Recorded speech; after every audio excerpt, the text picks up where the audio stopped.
How do you address that mistrust, and have you come across that in your communities?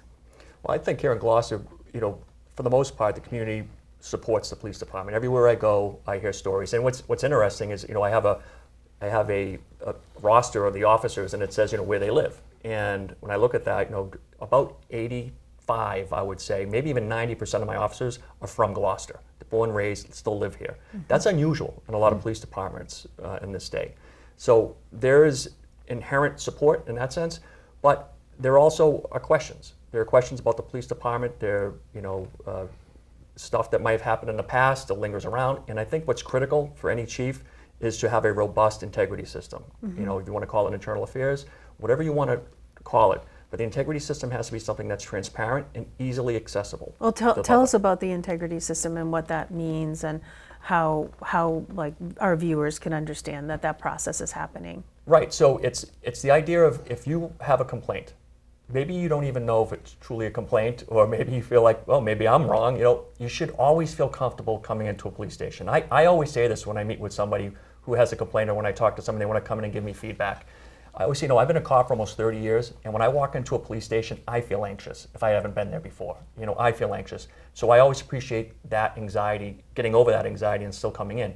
Mm-hmm. And we can't do everything to help somebody through that, but we want to make sure they understand that they're not going to be looked down upon. There's no retribution. I would have zero tolerance for any officer who took retribution on somebody for coming in to make a complaint for anything. But it's also having a process that is public and transparent. And I think that's what works the best when you're trying to develop integrity within the community. Mm-hmm.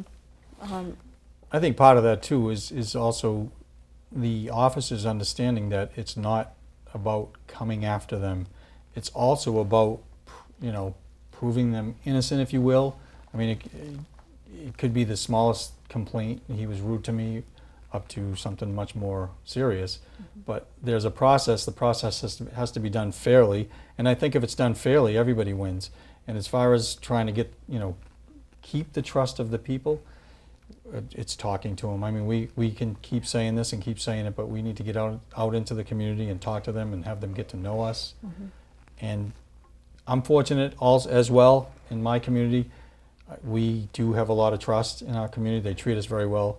We get the occasional person that doesn't trust the police for whatever reason, but knock on wood, right now it's not prevalent at all. It's so, working.